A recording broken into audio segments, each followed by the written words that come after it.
There is one truth that cannot be borrowed, one strength that cannot be given. It must rise from within, and that is belief, belief in yourself. In this life, you will meet countless voices. Some will support you, many will doubt you. But the most dangerous voice is not out there. It is the one inside your own mind, whispering that you are not enough. Today, we do not speak to impress. We speak to awaken.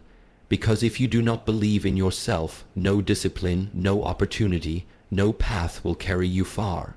Self-belief is not arrogance, it is alignment with your inner truth. This is the beginning of all mastery, not only in martial arts, but in every discipline, every path of life. When you believe in yourself, it does not mean you place yourself above others. It does not mean you are blind to your flaws or deaf to advice. It means you have chosen to walk in harmony with the voice inside that whispers, "You are capable." This is not the voice of ego. It is the voice of clarity. The one that knows you have been through storms and yet still rise, that you have failed before and still try again, that you have questions, fears, and doubts, but you walk forward regardless. Many confuse belief in the self with pride, but they are not the same. Arrogance is loud. It demands recognition. It insists on being right, but true self-belief is quiet. It does not need to prove. It is a fire that burns steadily within, not a flame that seeks to consume others. It does not push others down to rise. It simply stands like the mountain, like the tree, like the monk in stillness. When you are aligned with your inner truth, you are not performing for the world. You are not chasing approval, applause, or attention. You act because the action is right. You speak because the words are needed. You pursue your goal not because others see it as worthy, but because your soul does. To believe in yourself is to live without masks. It is to let go of the image others have created for you, or the one you have created to survive. It is to return to your natural state, simple, powerful, and present. A person who believes in themselves has already won half the battle before it begins. Why? Because they do not spend energy fighting with themselves. They are not torn between fear and action. They do not hesitate when the moment calls. They do not waste time wondering if they are good enough. They commit to becoming good enough through practice, through patience, through discipline. Belief is not born in comfort. It is not found in safety. It is forged in trial, in long nights and uncertain days, in silence, in solitude, in sweat. It grows each time you fall and choose to rise, each time you want to quit but keep going, each time the world says you can't and you say, "I will try." It grows not through perfection, but through presence. When you give yourself fully to the process, belief becomes your natural companion. This is the alignment with inner truth. When your thoughts, your words, your actions, they all point in the same direction. When you no longer betray your own spirit by pretending to be small, when you no longer dim your light to make others comfortable, when you no longer wait for someone to give you permission to be strong, to speak up, to lead, to dream. This alignment creates peace within, and that peace becomes your strength. You must train your mind to return to this place again and again, because the world will pull you away. It will distract you with noise, comparisons, judgments. It will try to convince you that you are not ready, not worthy, not enough. And in those moments you must pause, breathe. Remember, you are not here to meet someone else's definition of success. You are here to live fully. And that begins with belief. When a tree grows, it does not ask the other trees how tall it should be. When a river flows, it does not question its direction. When the sun rises, it does not apologize for its light. Nature exists in its truth. So should you. To believe in yourself is to live as you were meant to, unshaken by doubt, untouched by false praise, unmoved by fear. This kind of belief cannot be borrowed. It cannot be given. It must be discovered within. Like the monk in training, you must sit with your thoughts, observe them, discipline them. Replace the noise with stillness, the fear with action, the doubt with intention. Each day you begin again. Each day you choose belief, not because it is easy, but because it is necessary, because the world outside reflects the world within. And when you believe in yourself, You do not need the world to carry you. You carry yourself. Your limitations are often just untrained thoughts. The boundaries you feel in your life, the walls you think you cannot cross, most of them do not exist in the world outside. They live in your own mind. The human being is born with potential beyond imagination, but this potential does not manifest automatically. It is hidden behind thoughts, habits, and beliefs that were shaped without awareness. And unless you bring attention to them, these untrained thoughts become the invisible prison you live in every day. When a student enters the path of training, the first obstacle is never the body, it is the mind. The belief that something is too hard, too far, too late. Before the body has reached its limit, the thoughts already whisper defeat. This is the difference between one who breaks through and one who gives up. The mind, when undisciplined, will protect you from discomfort. It will exaggerate pain, amplify doubt, and offer you excuses that sound reasonable. But reasonable is not the same as true, and comfortable is not the same as alive. Most people live with thoughts they never chose. They inherit them from their environment, from their childhood, from failures they never questioned, from people who never believed in themselves either. These thoughts say, "You're not smart enough. You always mess things up. This is just how life is." But none of these are facts. They are simply thoughts repeated so many times they have become familiar. And what is familiar begins to feel real even when it is false. The mind must be trained like the body. Repetition, awareness, correction, patience. You do not overcome these thoughts by force, but by discipline. You observe the thought. You do not believe it immediately. You test it. You ask, is this helping me or limiting me? Is this coming from fear or from growth? Just because a thought arises does not mean it is true. And if it is not serving your purpose, you must let it go. An untrained mind looks for problems. It finds reasons to stay where it is. It resists change. It fears failure. It doubts its own strength. A trained mind looks for solutions. It seeks progress. It learns from mistakes. It adapts. It trusts itself. This shift is not made in one moment. It is the result of daily practice. Just like a muscle, the mind gets stronger each time you challenge it, each time you stretch it, each time you catch it drifting into fear and gently bring it back to focus. When you experience struggle, the untrained thought says stop, but the trained thought says continue. When you face uncertainty, the untrained thought says I'm not ready, but the trained thought says I will grow into readiness. When you fall, the untrained thought says this is failure, but the trained thought says this is a step. You begin to realize that the pain is temporary, but the strength you build from facing it is permanent.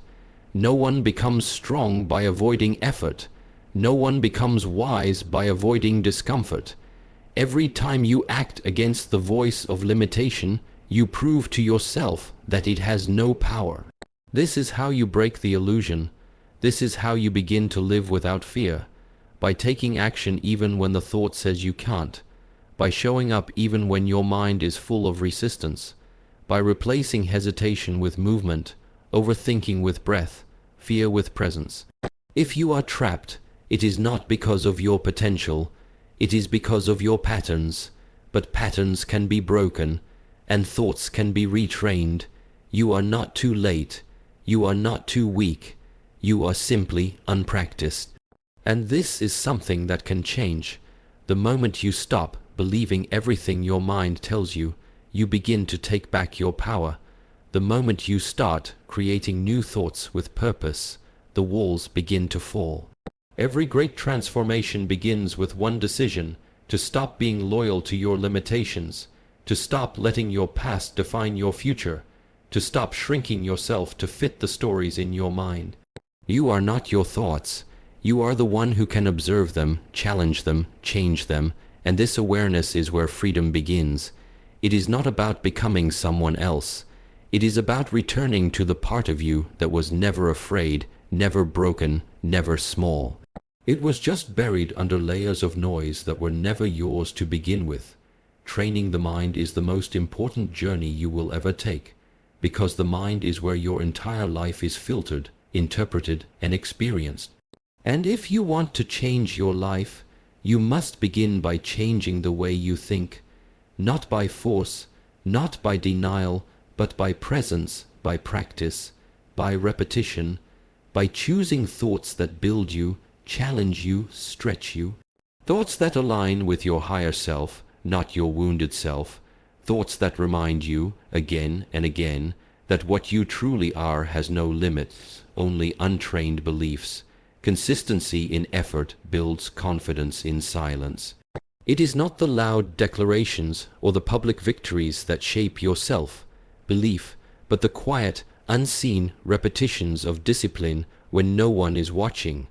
Confidence is not something you can borrow from others or fake through words. True confidence is earned, and it is built through the effort you put in every single day, especially on the days when you feel no progress, when results are invisible, when motivation fades and only commitment remains. In training, the student is taught not to chase the outcome, but to fall in love with the process. Each movement, each breath, each repetition, this is the foundation. Over time, these small acts of effort begin to shape the body, refine the skill, sharpen the mind. But something else is being built in the background: confidence, quiet, steady, unshakable, the kind of confidence that doesn't need to be spoken because it lives in the way you carry yourself, in the way you respond to pressure, in the way you keep going. People often believe confidence is a gift, something you are either born with or not, but this is not true. Confidence is not inherited, it is earned. It comes from the proof you give to yourself, each time you keep a promise to yourself, each time you finish what you start, each time you choose effort over excuse. Slowly, something inside begins to shift. The voice that once said "I can't" becomes quieter.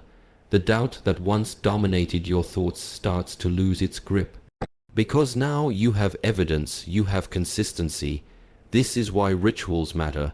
This is why daily habits matter. They are not just routines, they are acts of training. Every time you choose to practice instead of procrastinate, every time you wake up early when you feel tired, every time you return to the work even after failing, you are not just moving forward in the task. You are strengthening your foundation. You are telling your mind, "I can trust myself." And that trust becomes confidence. There is a kind of power that grows in silence, not in the moment of applause, but in the hours of preparation. Not when you feel strong, but when you feel weak and choose to act anyway. This kind of effort doesn't get attention, but it creates results. It doesn't bring instant gratification, but it shapes character. And character is what remains when everything else is taken away. When others stop, you continue. When others wait for motivation, you rely on discipline. When others need results to feel proud, you feel proud because you showed up. This is the way of the warrior, the path of the disciple, the mindset of one who is not chasing approval but chasing growth. Confidence built on surface achievements will crumble under pressure, but confidence built on consistent effort becomes immovable. It is rooted not in what you have done once, but in what you continue to do.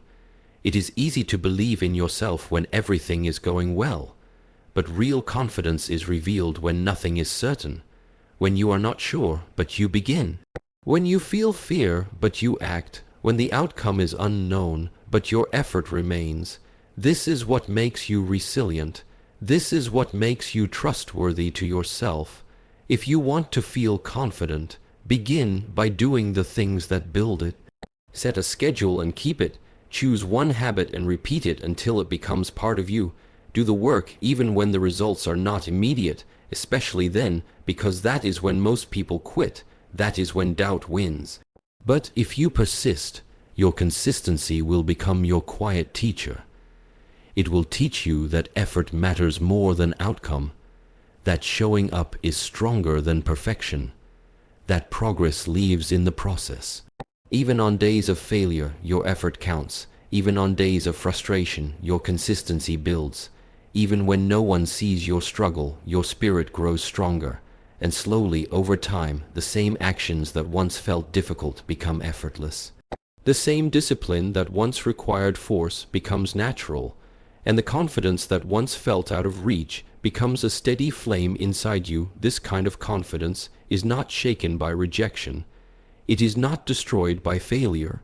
It is not dependent on the opinions of others, because it was not built for them. It was built in your silence, in your practice, in your persistence. Confidence like this does not need to announce itself. It is quiet, but it speaks through your presence, through the way you walk, the way you speak, the way you stand even when the world pushes.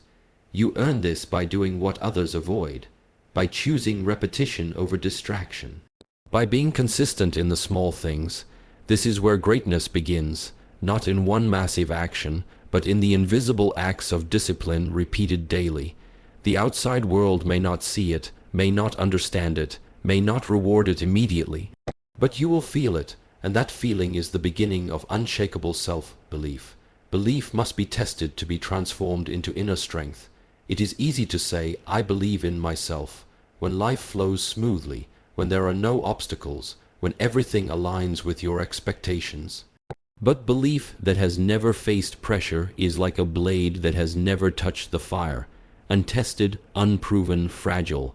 Real strength does not come from words or intentions. It comes from experience, from adversity, from choosing to stay grounded in your belief even when everything around you tries to shake it. When the storms of life arrive, many people abandon their belief. They question their path, they doubt their decisions, they begin to listen more to fear than to purpose. But this is the moment belief is called upon, not in the comfort, but in the chaos. The purpose of belief is not to decorate your thoughts, but to anchor you when the waves rise.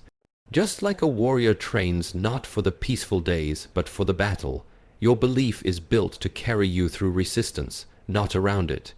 You do not know how deeply you believe in yourself until life challenges you, until you fail and still continue, until you fall and choose to rise, until you are misunderstood, rejected, or doubted, and yet remain loyal to your path. These moments are not punishments, they are tests. They do not break you, they reveal you, and each time you respond with courage, your belief becomes stronger. It changes from something you tell yourself into something you embody. Every person who has achieved anything meaningful has gone through this fire. There were times they felt lost, uncertain, or even hopeless, but instead of giving up, they endured, they adjusted, they reflected, they returned to the work with even more clarity. This process transforms belief into resilience, into a force that is not dependent on results, but on your willingness to stay in motion. Testing your belief does not mean forcing your way through everything. It means learning, adapting, being honest about your weaknesses, but not defeated by them. It means being willing to be a student of difficulty, to let failure shape you without defining you. You begin to understand that obstacles are not signs that you are not enough. They are invitations to become more. In the dojo, the student repeats the same form thousands of times, not because they don't know it, but because each repetition reveals something new. The body becomes stronger, the breath becomes deeper, the movement becomes effortless. In the same way, every challenge you face is a repetition for the spirit. Each trial refines your belief, sharpens your mind, expands your threshold. This is why belief is not a one-time decision. It is a path, a practice, a choice you make every day, especially when nothing seems certain. The strength you admire in others was not given. It was earned through endurance, and now it is your turn to earn yours. So now we return to the beginning, with deeper eyes and a steadier breath. What does it mean to believe in yourself? It means to see beyond fear, to speak louder than doubt, and to stand taller than your past. It means to train your mind, sharpen your focus, and walk the silent path of discipline when no one is watching. You do not need to be fearless to begin. You need only to begin despite the fear. Each step forward, each repetition, each choice to stay aligned with your truth. This is the practice. Belief is not something you wait for. It is something you build through action, through resilience, through refusing to quit on yourself. You will be tested, you will fall, but each time you rise again, you rise stronger. The mind will challenge you, the world will distract you, but your task is simple. Return to the breath, return to the purpose, return to the quiet voice inside that says, asterisk, keep going. Asterisk, because in the end, it is not the noise outside that defines your path, it is the strength within. Believe in yourself, not because it guarantees ease, but because it is the only way to walk your path fully awake, fully alive, and fully free.